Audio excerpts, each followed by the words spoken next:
A final confrontation, a fiery explosion, and the still burning body of ultimate evil. This was how the story of The Shape came to a close in 1981 with Halloween 2. But the boogeyman can't stay dead forever. After disappearing from screens for 7 years, Michael Myers returned in 1988, and the films that followed saw creators struggling to not only live up to the original, but trying to find a way forward in a genre that had passed them by. The story of Halloween's 4, 5, and 6 is the story of a franchise given a new chance at life, and a greedy thirst for success that quickly turned everything sour. From its reinvigoration of a classic premise, to a follow-up that had no time to account for quality, to a trilogy capper whose troubled production resulted in a truly bewildering film. This is the Thorn Trilogy of Halloween, and Michael Myers' strangest story.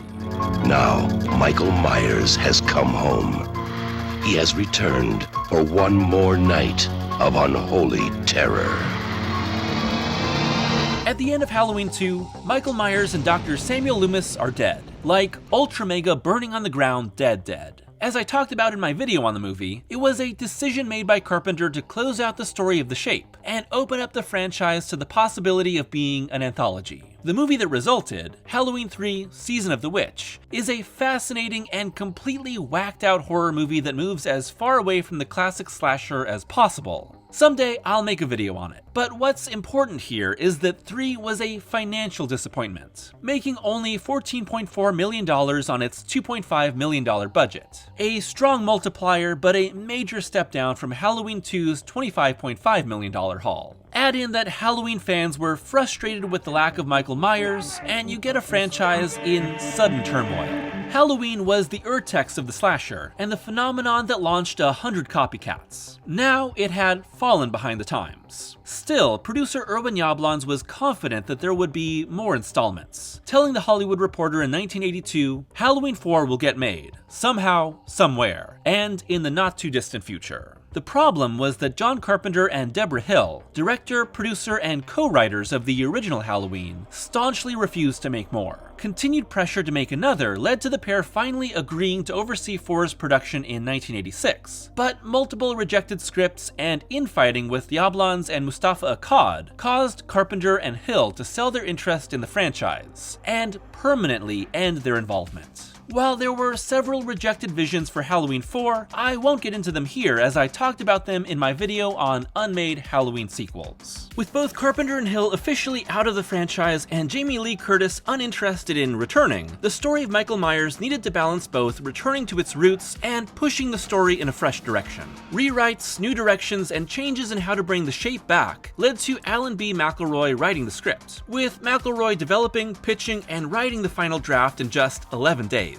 Before the start of a writer's strike on March 7, 1988. Directed by Dwight H. Little, Halloween 4: The Return of Michael Myers was released on October 21, 1988, and stars a returning Donald Pleasance as Dr. Loomis, newcomer Danielle Harris as young Jamie Lloyd, and Ellie Cornell as her sister Rachel. Taking place 10 years after the first 2 films, Halloween 4 picks up with Michael Myers in a long-term coma after the fiery inferno that closed Part 2. But on the day before Halloween, Michael learns that he has a niece in the form of Jamie, and his familial bloodlust awakens him for a new rampage. Of course, the return of Michael Myers ignores Halloween 3, and is intent on bringing back everything fans loved about the first 2. That means even though Loomis and Michael are clearly crispy critters, they're relatively okay here, with Loomis scarred, and fully bug nuts now, and Michael wrapped in bandages until he can find a new mask. However, with Curtis out of the picture, the creators decided to kill the character of Laurie off-screen, with Jamie now taking up the role as protagonist, and burdened by knowing her connection to The Shape.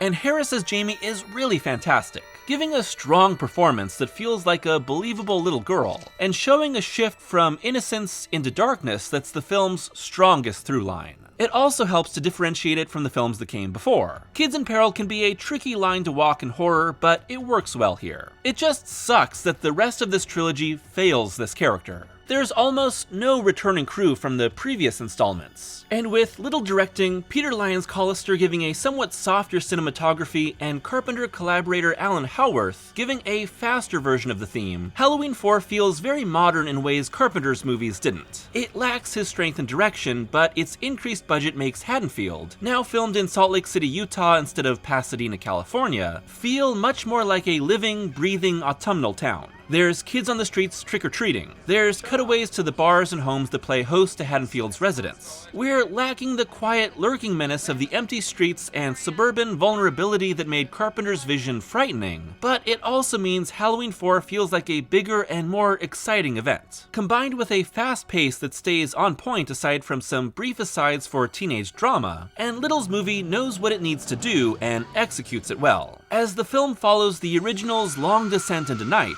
it becomes much more moody, with the firelit home invasion being full of deep, eerie shadows. The increase in scale means a bigger horror spectacle too. It doesn't have the scale and body count of movies like Dream Master, The Blob Remake, New Blood, or Hellraiser 2, which were all released the same year, but it's bigger than everything in the franchise that came before. Michael causing a citywide power outage means his boogeyman terror is felt everywhere, but most of all by Jamie and Rachel. Why does Jamie have a mental connection to her evil uncle? There's no real explanation for her visions or the presence of evil within her, but really, there was never an explanation for Michael's evil in the original either. Michael as the faceless, emotionless embodiment of evil is what makes him scary, and by this point, Michael was an icon, fully solidified by 2 movies and the dozens of killers that owed their life to him. And to satisfy hungry audiences, Michael is on screen, unobscured from the very start, with a thumb in the forehead being a gruesome and weird way to kick off the body count. Still, Halloween 4 is fairly restrained compared to other slashers of the time, and even when compared to Halloween 2. The movie feels a little more classical than its competition. Friday the 13th and A Nightmare on Elm Street had each churned out so many sequels so quickly that they needed to top themselves. This was the pressure that Halloween 2 felt in the midst of the original slasher boom.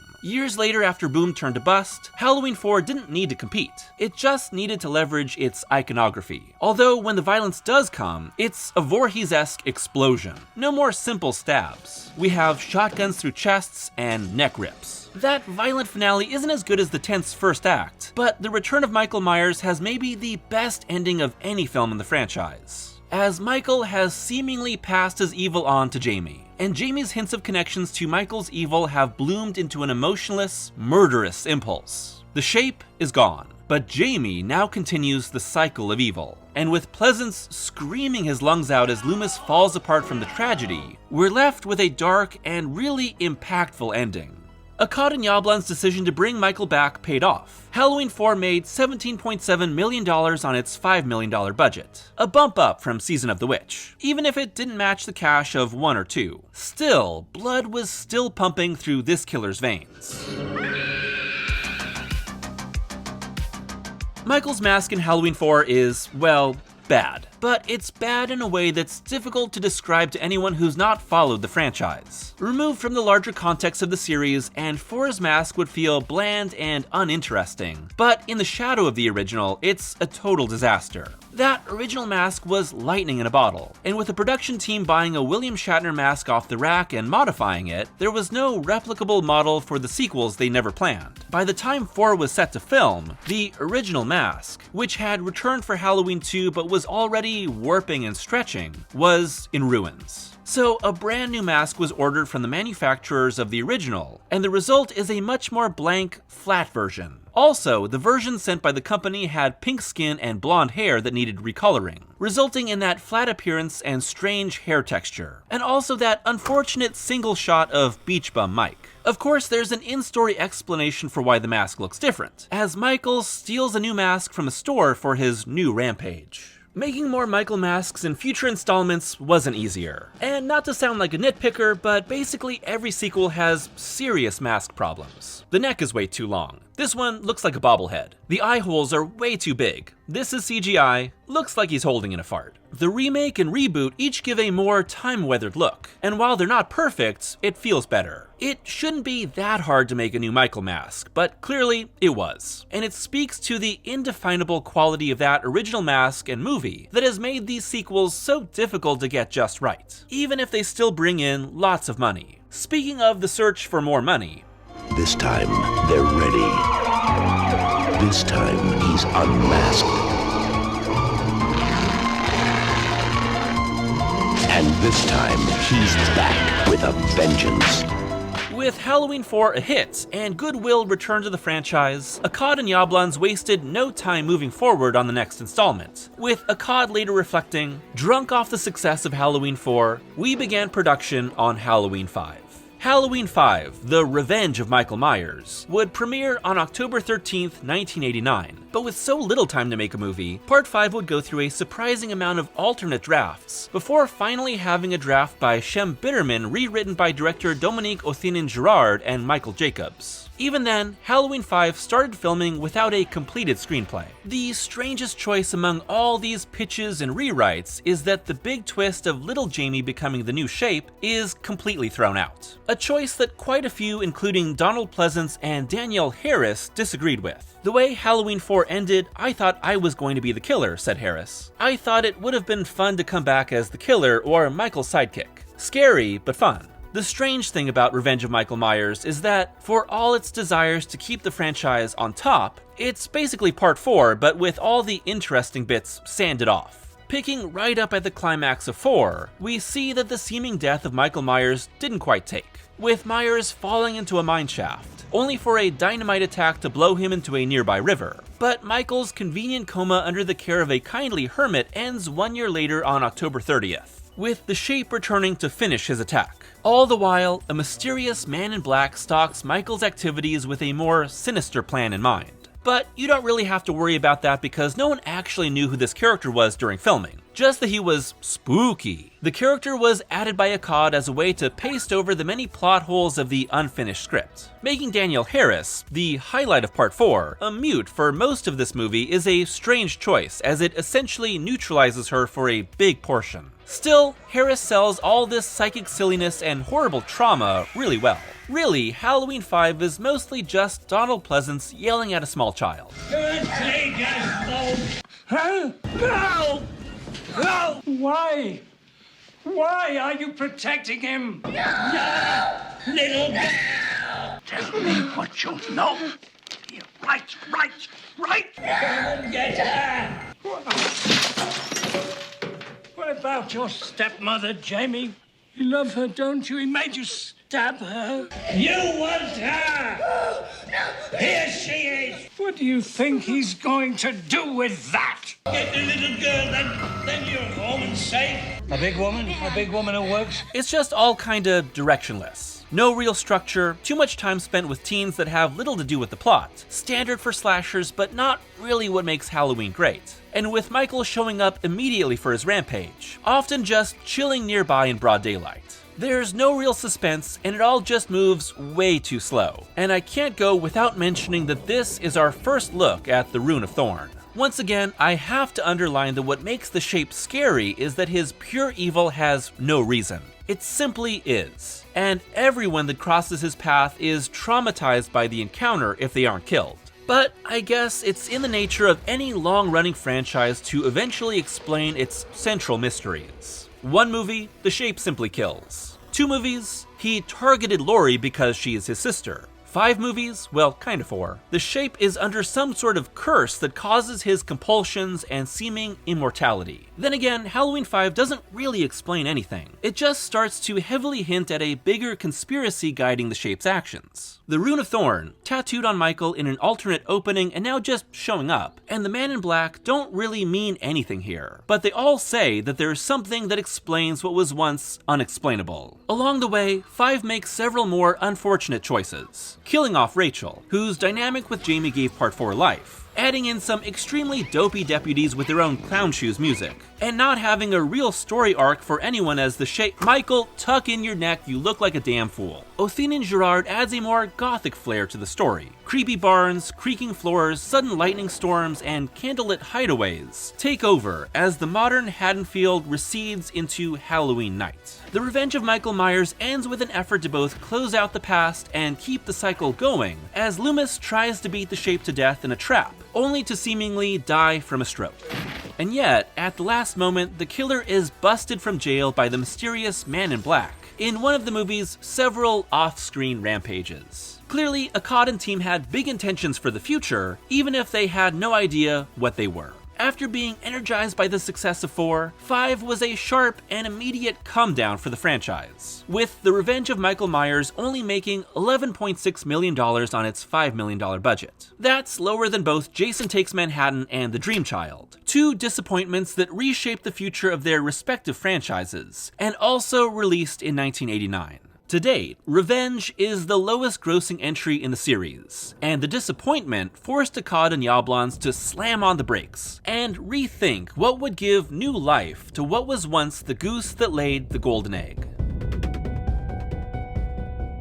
I think it's important to note that the return of Michael Myers in 1988 was a big deal to horror fans, but also happened after massive changes had reshaped the genre landscape. Carpenter's original came at the perfect time by presenting a small but terrifying vision of pure evil coming to the suburbs. Its success and replicable formula created the slasher boom, and by the time Halloween 2 came out, Carpenter and director Rick Rosenthal had to compete with a wave of movies that quickly raised the bar for blood and guts. But Halloween had something most other slashers didn't: a true icon. Beyond its pioneering nature and overall better quality, it helped the first two movies stay in the minds of fans. Eventually, figures like Jason Voorhees and Freddy Krueger would follow in Michael's footsteps. But in the time between 2 and 4, the slasher had hit its saturation point, fallen out of favor with audiences, been rejuvenated by A Nightmare on Elm Street, and once again waned in popularity. The return of Michael Myers wouldn't spark another resurgence, but instead tried to stay afloat in a genre that had largely moved on. It was Myers that kept Halloween relevant, retaining a cultural cachet that few other franchises had at the time.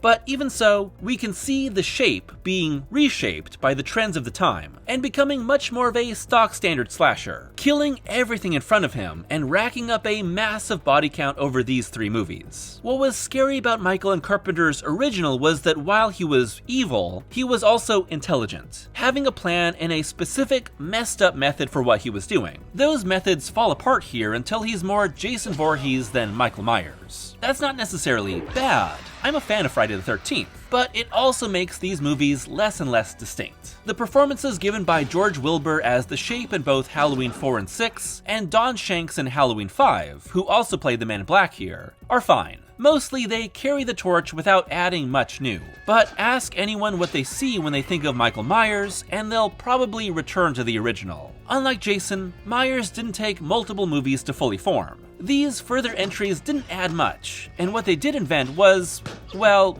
we'll get to that in a second. Still, while the Thorn Trilogy wouldn't light up the box office like the original, it did keep Halloween in the cultural consciousness, so that future iterations could try to capitalize on the franchise remaining at least somewhat active.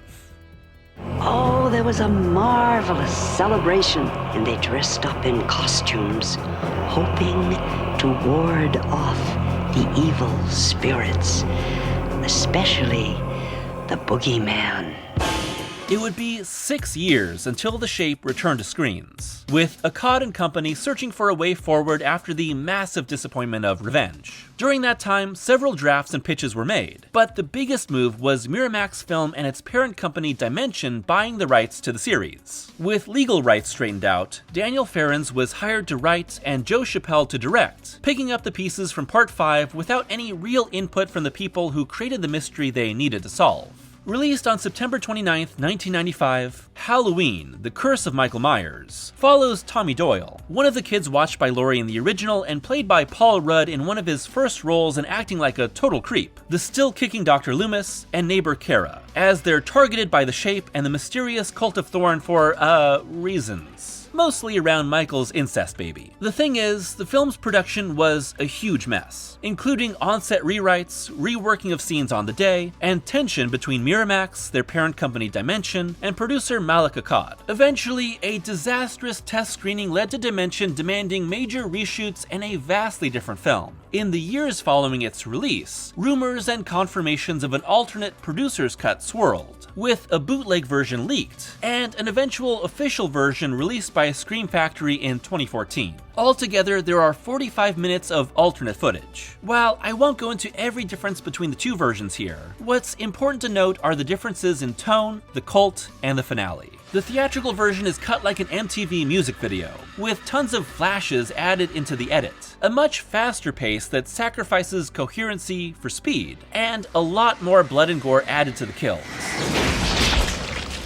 The producer's cut is slower and less flashy, with its music and tone far more gothic and serious. The theatrical cut also removes a lot of explanations around the Cult of Thorn, the Man in Black, and their reasons for controlling Michael. Which is funny because this movie basically exists to explain all those empty mysteries set up by Revenge. The producer's cut shows us that the Cult of Thorn curses a child every generation to protect their bloodline, but at the cost of making them the embodiment of the evil Thorn entity. Cue a bunch of runes, druids, and candlelight silliness. In the theatrical version, it's much more about DNA experiments. Are either of these worthwhile explanations? No. But really, we shouldn't have got an explanation in the first place. And finally, the theatrical ends with a giant rampage through the cultists, Tommy beating the goo out of Michael in a sci-fi experiment room, and Loomis randomly seemingly dying off-screen.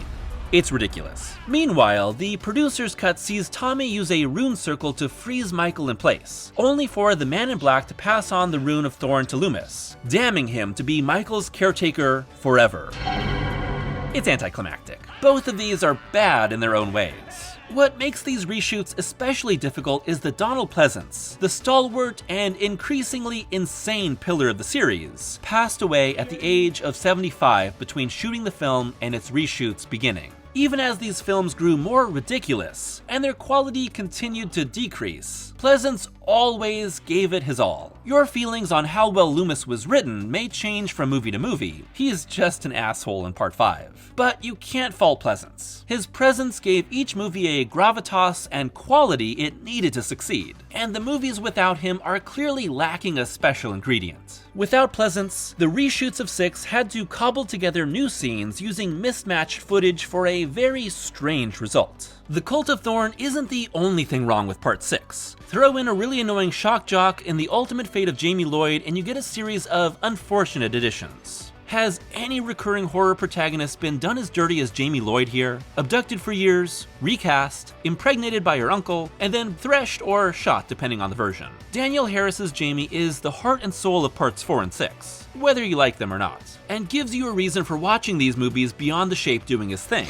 Honestly, it's kinda hard calling Myers the Shape here. He's on screen so much and completely demystified to the point that he's become just another slasher. So long iconic boogeyman, hello knife happy pervert. I will say, however, that all 3 of these movies have good atmosphere that make them perfect for the Halloween season, and keep me coming back. What they choose to do with their stories in the context of that atmosphere is the problem. The Curse of Michael Myers was hated by both fans and critics at its release, and made $15.1 million on its $5 million budget. An improvement over Part 5, but still disappointing after waiting for so long for the Shape to return. Horror in the 90s was a time of massive change, and with Wes Craven's Scream revolutionizing the genre the next year, the Thorn Trilogy capper looks like a relic from another time. Change was needed, and coming soon.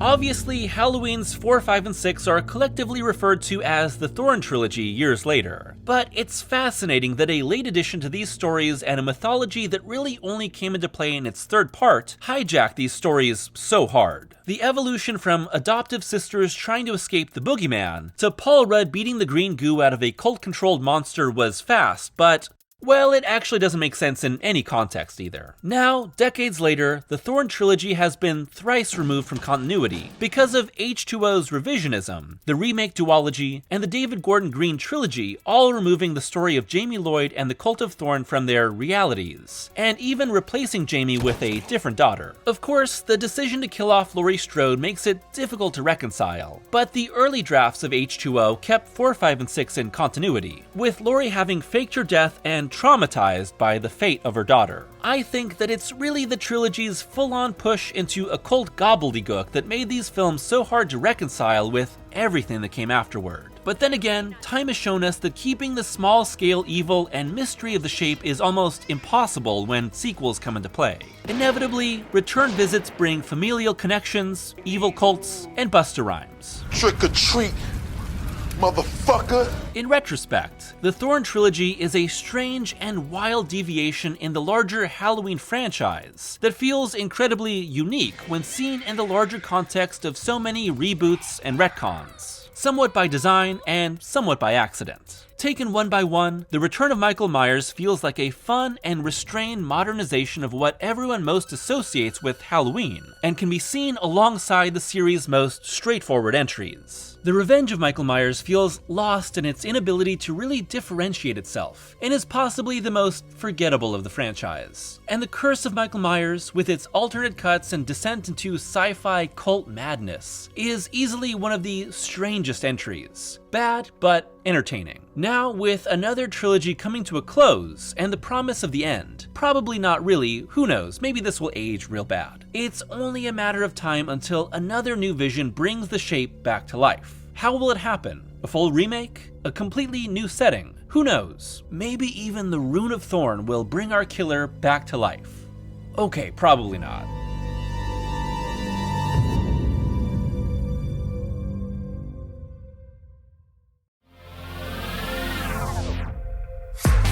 Thanks for watching today's video, and my return to the Halloween franchise. As you may know, I've done videos on the original Halloween, Halloween 2, and unmade Halloween sequels. And now we've arrived at the very strange and very interesting Thorn Trilogy.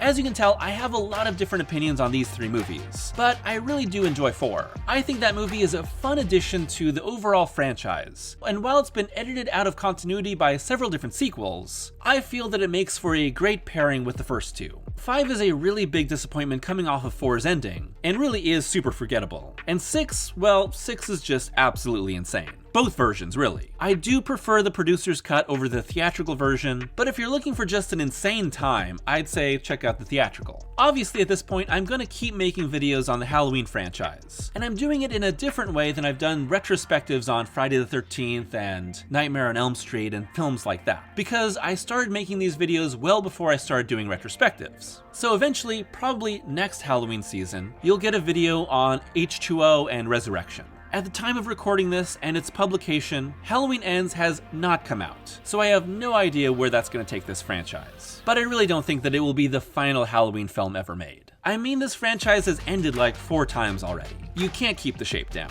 But I will probably be doing a review on that on my Patreon, like I did last year with Halloween Kills. I'd love to hear your thoughts on the Thorn Trilogy, your favorite of these 3 movies, how you feel it fits into the larger franchise, and your overall feelings on the Halloween series. As always, thank you to my patrons for their continued support, and if you'd like to be a patron, it's only $1 a month for early access to every video and exclusive reviews. For the Halloween season, I'm doing a new Patreon review every week, just like I did last Halloween season. The Halloween marathon of videos continues on, so I'll see you next week for another horror-centric video. And until then, I hope that you're taking care of yourselves and enjoying the best time of the year. Happy Halloween!